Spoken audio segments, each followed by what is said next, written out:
Magandang araw ulit mga idol. Bali gagawa tayo ngayon naman ng isang video tungkol naman sa pagre-repair ng faucet. Pero bago ko umpisahan ang gagawin nating video, gusto ko munang magpasalamat sa mga patuloy na nanonood ng aking mga ginagawang video at sa mga nag-subscribe na, maraming salamat sa inyong suporta. Asahan nyo na marami pa akong gagawing video na pwede nating kapulutan ng kaalaman na maaari nating magamit sa pang-araw-araw nating buhay. So tara, umpisahan natin. So bali ito yung sirang faucet.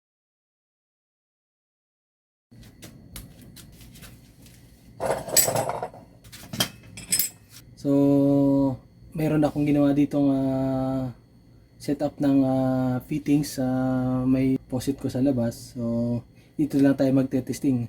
So papakita ko rin sa inyo yung problema niya. Dito natin siya ikakabit. Tatanggalin ko lang yung inabang ko. Gumawa na ako ng abang para matesting natin siya.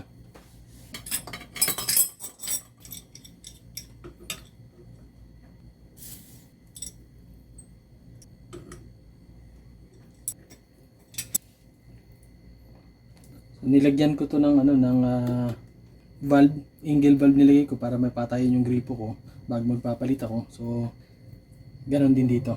So pwede rin natin siyang maikabit kahit hindi tayo magpatay sa mag-off ng main sa may water meter.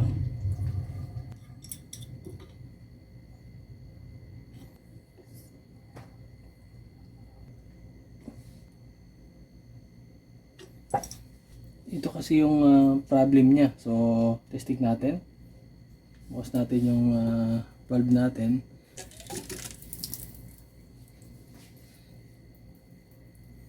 Yan kasi yung problema ng faucet na to. So kahit naka-close na yung valve, yan, naka-close na yan. So tuloy-tuloy pa rin yung tulo ng tubig. Kaya pinalitan na to nung may-ari at tatapon na nga sana. So yun. Pakita ko sa inyo kung paano pa siya maayos. Sarado ko muna yung natin valve. Itong klase kasi ng faucet natin na to ay lever type. So mapapansin nyo wala tayong pwedeng pagbuksan, walang tornilyo. Possible dito lang yan. Kailangan matanggal natin to kasi dito natin siya iniikot, sinasarado at saka binubukas. So kailangan natin matanggal to. So possible ito yung kailangan natin gawin. So yan, tanggalin natin to kasi malamang nandito yung pinakang yung screw niya para tanggalin natin yung pinakang lever. So kailangan natin siyang baklasin yung lever mismo para makita natin. Bali ito yung pinakang lever ng faucet. Ito yung lever type na faucet. So ganito yung yung bukasan, sarahan ng yung pinakang valve niya. So ito kasi mga ganitong faucet, ito yung ordinary na faucet. Magkaiba sila. Ang ginagamit kasi dito ay gasket. Pag nire-repair, pag nag-continuous, gasket ang pinapalitan dito. So rubber gasket. So ngayon ito naman, wala tong rubber gasket. Ang gamit dito ay yung lever, yung ceramic.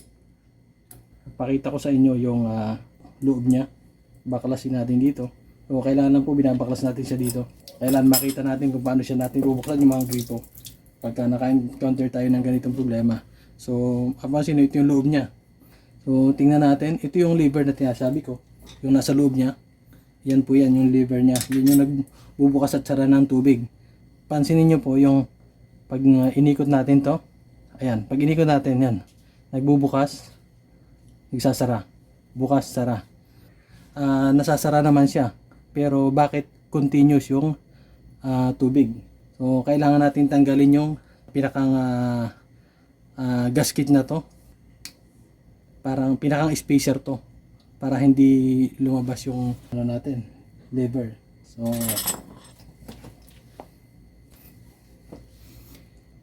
tanggalin natin to para makita natin kung ano yung problema. So yan, mapapansin natin na may ano na siya, may marking, nagkalawang na.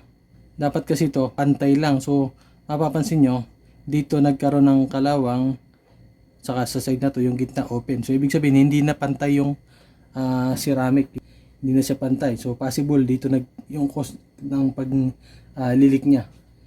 Ngayon kailangan din natin itong tanggalin na rin natin itong isa na to para palitan na natin silang pares.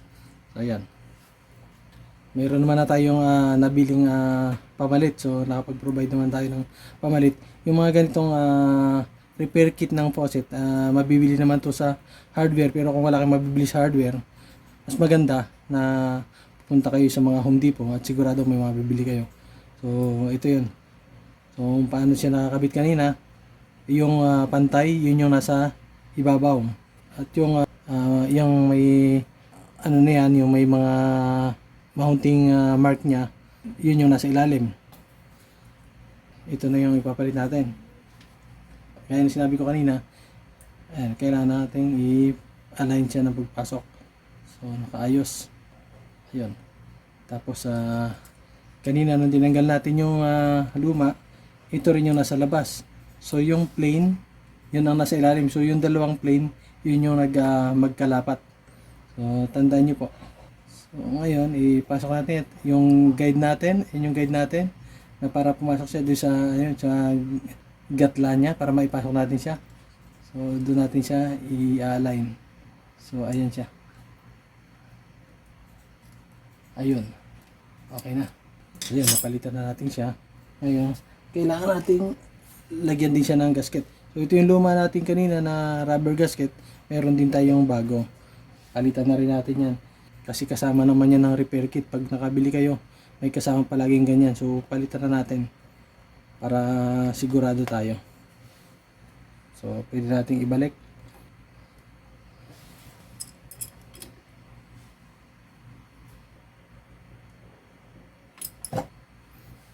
Pwede na rin nating matesting kahit wala pa yung knob. Kaya naman siyang buksan ng kamay. So yan siya. Nakasara din tubig natin. So wala naman nagli-leak. Balik na natin yung pinaka-knob niya. Lagyan natin yung screw. Yan, higpitan natin siya ng ayos.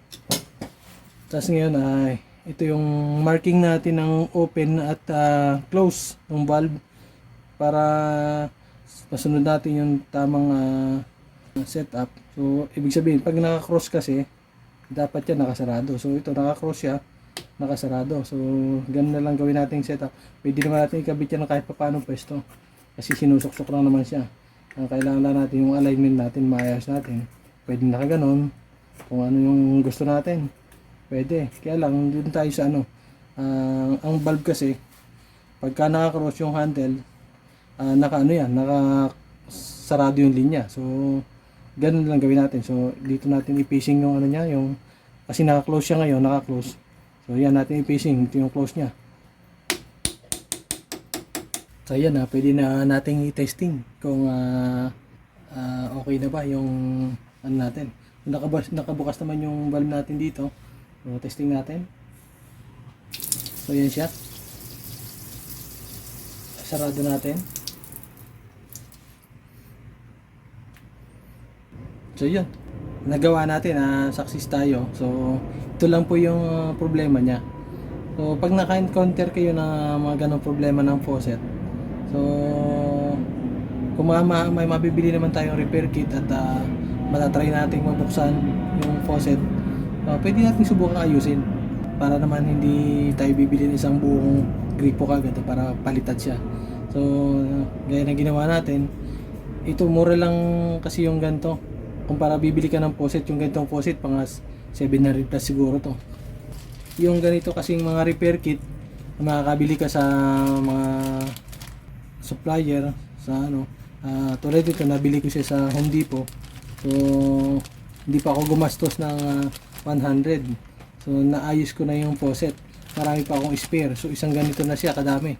So parang 5 set to ng faucet. 5 set ang pwedeng maayos dito. Tapos wala pang 100 yung price niya. So ganun kalaki yung natipid natin kumpara sa bibili na kagad tayo ng isang buong faucet, no? Kaya nga nang ginawa ng may-ari nitong faucet na to na pinalitan nila niya ng buo. Bumili siya na kasi hindi niya alam ayusin. So nakita ko lang, sinabi naman natin na maayos pa yan, pero yun nga, hiningi na lang natin para maipakita ko nga sa inyo. So yan guys, sana mayroon kayong natutunan sa muli ginawa natin ngayong video, at asahan nyo po na marami pa tayong gagawing mga video para makapag-share pa ako sa inyo ng mga kaalaman na pwede nating magamit sa pang-araw-araw nating buhay. Yun lamang po, at kung nagustuhan nyo ang ating video, please like and share and subscribe na rin. Yun lamang po, at maraming salamat.